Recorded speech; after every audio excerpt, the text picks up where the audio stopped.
Bienvenue à votre rubrique hebdomadaire des découvertes scientifiques et technologiques. Nous entamons avec l'Université de Maurice où des recherches ont été effectuées sur le Moringa oleifera. Elles ont trait à l'évaluation des effets phytochimiques, biologiques et cliniques. Les premières conclusions sont connues selon le Dr Fiduchi, enseignante et chercheuse. De nos jours, le moringa est très présent dans la cosmétologie et la pharmacologie. Les graines et les fleurs ont aussi plusieurs bienfaits.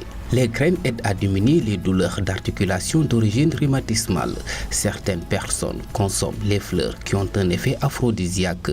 Pour la gente féminine, il a un effet contre les pertes blanches. Les fleurs agissent aussi sur le flux de la bile, c'est-à-dire ils aident à fluidifier et améliorer la circulation de la bile afin d'améliorer la digestion.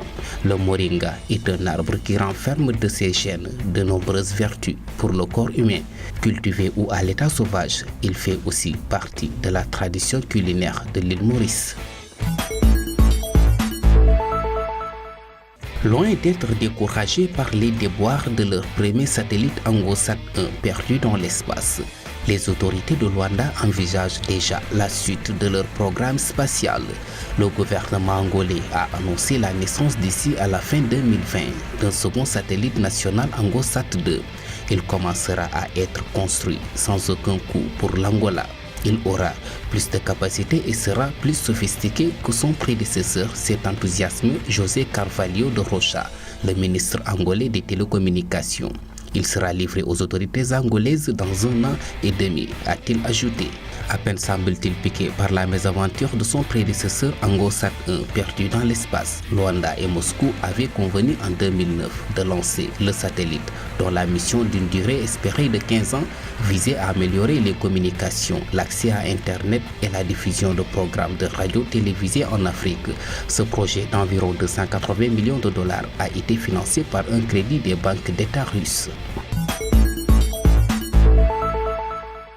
La paille de blé, matière naturelle renouvelable, pourrait bientôt servir à produire des carburants pour nos voitures.